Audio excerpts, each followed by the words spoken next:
Wabasango kamata yango. Wabasango wazaliao.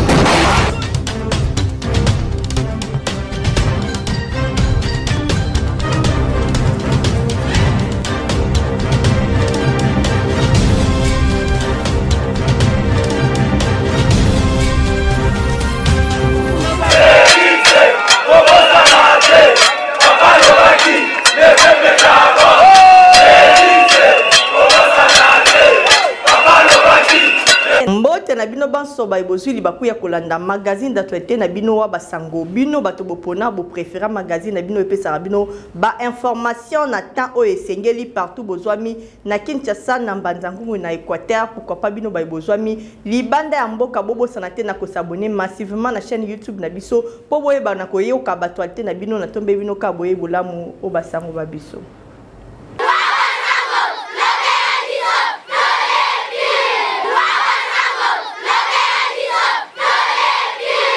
Basango ya biso kuna na mboka ya Angleterre et siko wapi président de la République démocratique du Congo son excellence Félix Antoine Tshisekedi akutana kibongo na roi Charles III ya Angleterre pour na makambo etali insécurité na est ya République démocratique du Congo Tolanda. Président de la République démocratique du Congo, Félix Antoine Tshilombo Tshisekedi, akutana kibongo na roi Charles III, kuna na mboka Angleterre. Esika wapi basola ki maetali, situation sécuritaire ya partie est ya République démocratique du Congo. Félix Antoine Tshilombo Tshisekedi, chef de l'État, asenga kibongo na roi Charles III, asa la bongo influence na ye, po na kosilisa ba action nyonso ya mabe, o ezali koluka ko déstabiliser est ya mboka Congo. Asenga kipe na ye lisusu aye babongo kotia kimia sécurité pe stabilité na Afrique ya Grand Lac. Na yango population mobimba ya République démocratique du Congo bazali kobanza ete na bokutani oyo ya roi Charles III na Angleterre na Félix Antoine Tshilombo Tshisekedi makambo ekozonga bongo kitoko pe est ya République démocratique du Congo kimia ekokota.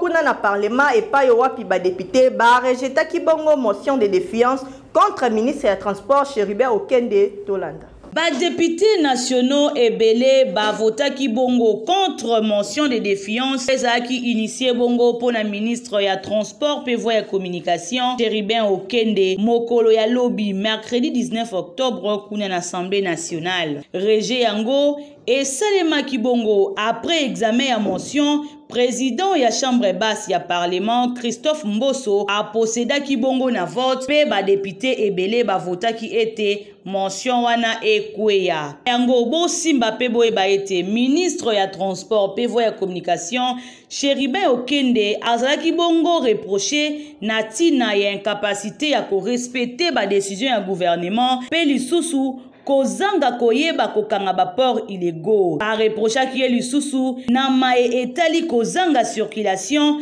ya ba trans academia na likambo etali permis de conduire na likambo etali non de livrance ya ba permis de conduire oyo ezali bongo à la base ya tracasserie routière a wana ville province ya Kinshasa.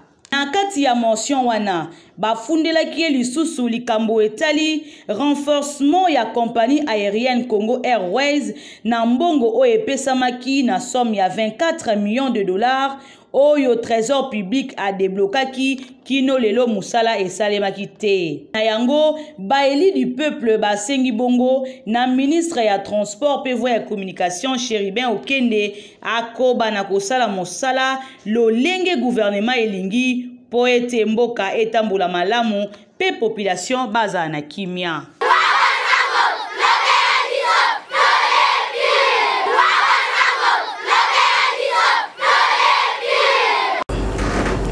Premier ministre et chef du gouvernement M. Sama Lukonde a signé Kibongo décret au Ezolongola TVA na balima première nécessité Tolanda.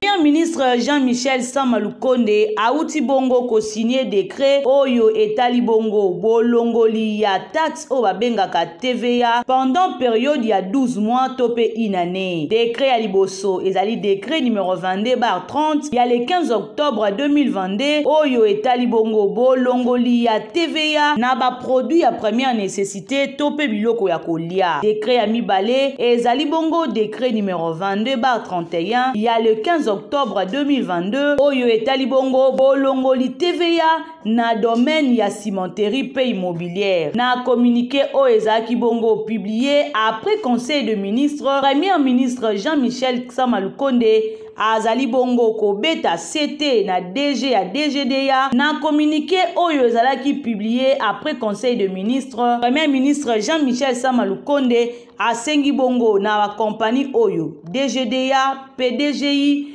batelema pe ba veiller na contrôle ya mise en œuvre ya décret oyo. Boyende ezalaka tobandi ete bolongoli ya TVA pendant une année et kokitisa biloko na marché pe population ya Kinshasa bakolia kitoko mikolo yo.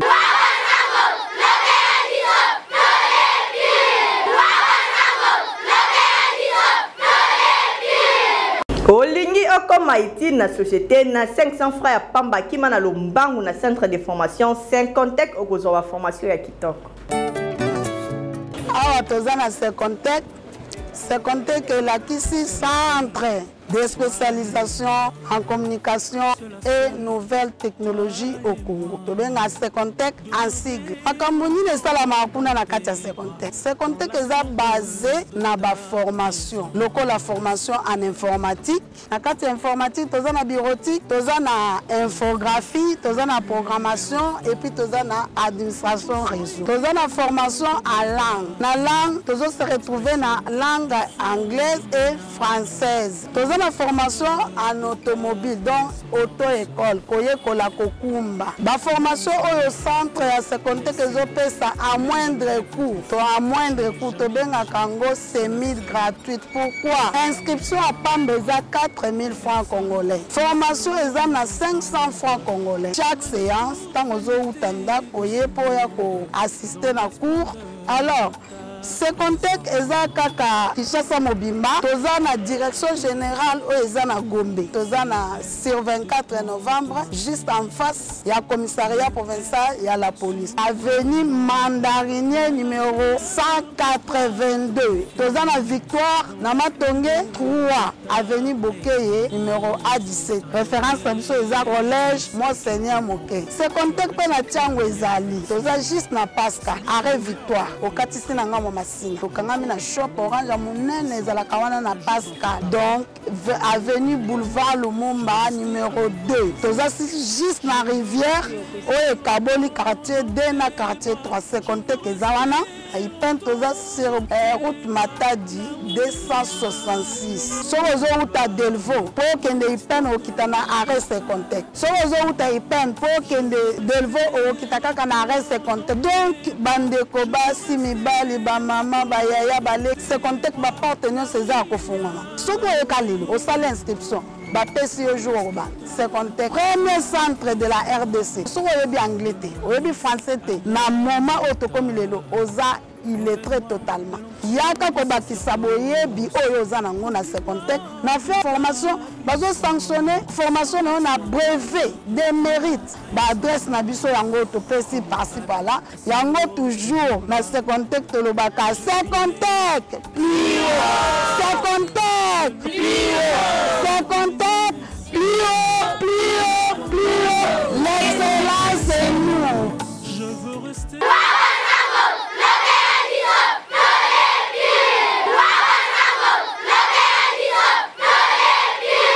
Kala mingi te commission électorale nationale indépendante seni na mopuse bakoyamba bongo bakit d'enrôlement tolanda. Lo ya liboso ya bakit ya enrôlement pour na identification ya électeur ezalaki bongo embarqué na Corée du Sud na koya na mboka République démocratique du Congo mokolo ya mardi. Esengeli boye ba ete société Minu System oyo ezali société ya ba coréen bangonde bazwaki bongo mosala ya kosala bakiti ya baarrangement mpona koidentifie baélecteur na maponami oyo ezali koya. Opération yango esalemaki na misu ya rapporteur ya commission électorale nationale indépendante Seni na mokuse mwana mboka Patricia Seya. Bakiti oyo ya enrôlement ya identification elakisi ete l'élection ekosalema bongo na délai convenu pamba te population ya Congo mobimba bazali bongo kozela. Seni azali bongo déterminé pour na kosalisa ba élection na fin ya année 2022.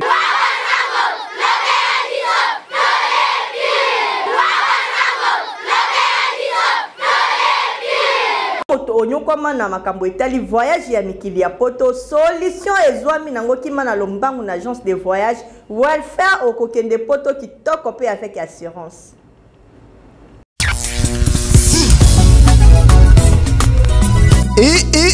Kisasa soki olingi kokende kotanga na Kinzamfwete luka agence de voyage mususu kasi soki olingi otanga na Canada na ba université oyo eyebani mokili mobimba luka agence de voyage welfare fondation oyo ekambamaka na DG Joseph Patrick Bole oyo azali na savoir faire ya kobimisa yo visa dans quelques jours.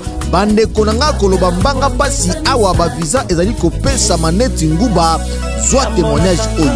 Nous venons accompagner les gens qui nous ont fait confiance, plus de 10 visas dans Tomoko Record.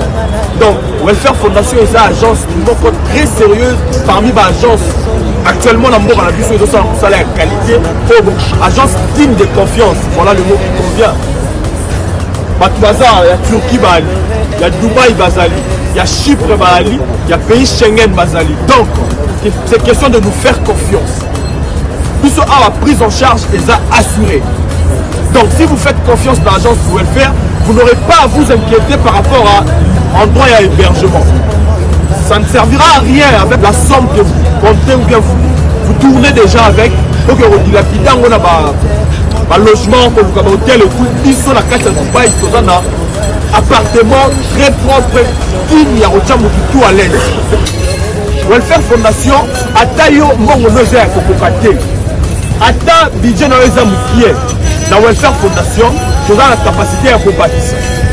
Pour la étude Nabino na Canada, nous avons une équipe qui travaille à Kinshasa sur place avec le président Joseph Patrick Bole.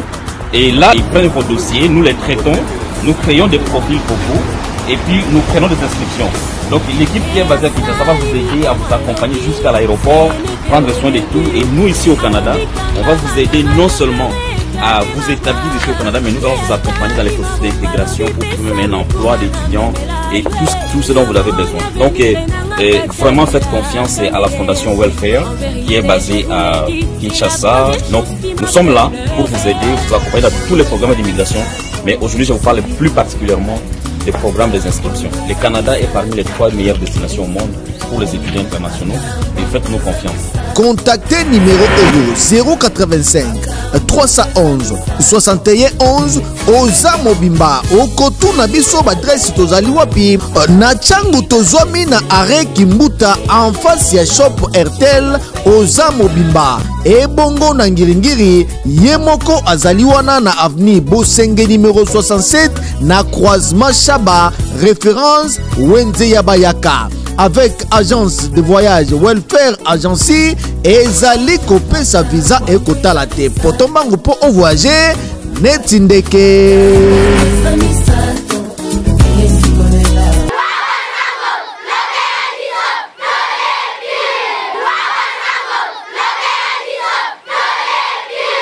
Magazine d'attraction basango yambaki bongo Monsieur Jean-Baptiste Kabunda oyo azali coordonnateur ya Asbelto Tongamboka asengi bongo na ministre ya transport acha en œuvre programme ya gouvernement Tolanda. La première des choses il faut toyebake toza na démocratie. Démocratie ezali oyo ezali nakobenga ngo lokola le jeu mis en place pour que bato nyonso bakoka ko landa ba norme ya démocratie.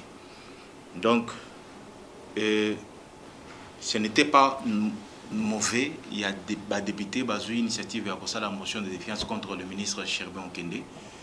Comme ils ont les cas par vote et que la voix de la majorité ne faut primer, la voix de la majorité a primé et il n'est pas déchu non plus. Alors, par rapport, il y a des reproches au Bazo, comme reproche, motivation, il y a motion. Et Zali, comme vous venez de le dire, Transacadémia, ainsi de suite. Moi, je crois que c'est au ministre de revoir si peut-être Ezaki, moi, ma négligence de sa part à ce point, il faut revoir, à mon accueil, d'abord dans la logique des choses et puis dans la vision du président, c'est le social, parce que Transacadémia, c'est social à étudiants. D'où, vous, ministre, manifestation et salama qui le président est venu à remettre aux clés pour que ils aient en circulation. Mais pourquoi tous ces temps et côté en circulation? Quels sont des motifs? Mais je crois qu'il n'a fallu pas azer la caca motion et ça les mapo et motiver à travailler. Donc, pour travailler pour le peuple, il faut qu'ils aient le premier objectif. Il y a des animateurs qui sont occupés de la fonction de décision. Oui, mais Angleterre, des patrons, il y a des pays membres, Commonwealth comme Rwanda, pays membre, parce que dans l'information, le président a demandé au roi à s'impliquer Mingi en tant que chef Nabango na Rwanda, parce que Magamba Rwanda est en cache-cache et bani. Donc, l'Angleterre a une obligation, il y a parce que, et aussi la voie menée par le président, la voie sage. D'où il faut d'abord procéder dans Kosolola pour que toutes les solutions, la paix, est avantageux pour tout le monde. Que ce soit pour nous les Congolais, que ce soit pour les Rwandais, que ce soit aussi pour l'Afrique. Donc, nous ne pouvons pas, il y a comme on démarche Mokoboye, ce qui est la voie vraiment officielle et puis idéale pour tous paix. Et je crois que le roi va s'impliquer par rapport à la demande du président. Maman, TVA est payée par les consommateurs que nous sommes. Au Kei, dans le supermarché, Sombi na TVA nakati. Mais TVA, est-ce que est directement dans le trésor public? Et quand on a un supermarché, nde batindiango na trésor public. Est-ce que est mobimba? Maintenant, l'avantage est que Balongoli TVA n'a pas produit des premières nécessités aussi dans mon IP, en construction, en matériaux à construction, ainsi de suite. Donc, mais la chose la plus importante est que Kolongola TVAT. Ça, c'est d'abord la chose la plus importante. Mais aussi, Oyamotuya Nango Eza suivi Nango au niveau de prix. Donc, comme Balobi, DGI, na DGA, DGDA va s'impliquer sous tutelle du ministère de la Finance. Donc, il faut que le ministère de l'économie s'implique. Balandela ba prix, bamona souki TVA eza respecté. Toto Mamboka, Toza Asbel, bien sûr, ndenge balobaka eza à politique, bien sûr, mais Toza na réalité oyo, Namboka na biso toyibi que ndenge balobaka, ceux qui s'occupent de la politique te yango et qui s'occupent na yo. Alors, na kati Toto Mamboka, la première des choses, tote ana no bolingo ya mboka, patriotisme, bato balinga mboka na bango à tous les niveaux. Alors, s'il faut qu'on ait des élections, oui, élections, Toza prêt pour aller aux élections. Et Toto Mamboka eza à Kobombanate, biso Tozo soutenir le président de la République. Donc, Toto Mamboka, parce que lui-même, c'est lui le visionnaire et Toto Mamboka. Tout le monde a comment, a un dévouement, il y a Mboka Oyo et Kende Liboso. Donc, et on ne peut pas y avoir comme spectateur, total non, il faut appuyer pour que Mboka ait Tongama. Mboka, ce n'est pas l'affaire du président seul, mais c'est l'affaire de tous les Congolais. Donc, il y a un to invite à Kabatu, maman, papa, bilenge, mibali, pebasi, boya Toto Mboka. Donc, voilà. Toto Mboka, nous n'avons que ces pays RDC comme pays. Ceux qui sont Libanais, Indiens, Chinois, ah, maman, bilan président est positif. Il est vraiment positif. Parce que les chiffres, les chiffres éco s'arrêtent. depuis que le président est au pouvoir, rapport il y a Banque mondiale et l'obiki gratuité de l'enseignement et l'ongoli bana na banda kupi na balabala 4 millions d'enfants bazongeli classe. On est à bilan te maman. Les bilan sans compter oyo ya banzela ya ba 145 territoires. Maman tout ça en 2022 2023 dans le comité. To l'ensemble bilan à président na 8e mois 9e mois 2023. Mais déjà oyo bato bazo palper kende awa na fonction publique. Est-ce que yo ndenge tozaki na Kinshasa oyebaki que na RDC na Kinshasa tozaki na 450 000 employés na fonction publique, mais il y a le quota awa ba komi 72 73 000 et pour permettre ba engager batou ba kota na misala et ba matila bango ba salaire et ba pesi bango ba soins de santé maternité et puis kokunda bango fele nous sommes les autres qui na cadre ya bilan.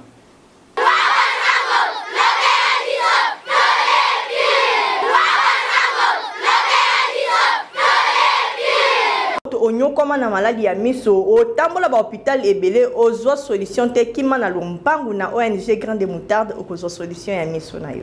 L'auto-école, la coupe et couture, l'esthétique, maquillage, informatique, l'anglais, français, alphabétisation et autres. À présent, dans le cadre de l'opération Pesa Moninga Sourire, l'ONG Grain de Moutarde, en collaboration avec l'ONG Espoir de Vue, poursuit sa campagne d'examen des yeux et la distribution gratuite de lunettes médicales. Désormais, chaque les 5 du mois, suite à la demande de la population, moyennant juste 10 000 francs de l'affiche. Et nous débutons cette campagne ce mercredi 5 janvier 2022 de 8h jusqu'à 16h30. Lieu, École d'Ikom Badiading Extanda. Référence, Wenze Badiading dans la commune d'Engaliema. Pour plus d'informations, contactez-nous au plus 243 966 11 46 89 78 33 569. Ou vous pouvez nous contacter à l'aide de notre page Facebook Grain de Moutarde ONGD bar Aspel. Cordial bienvenue à tous. Grain de Moutarde.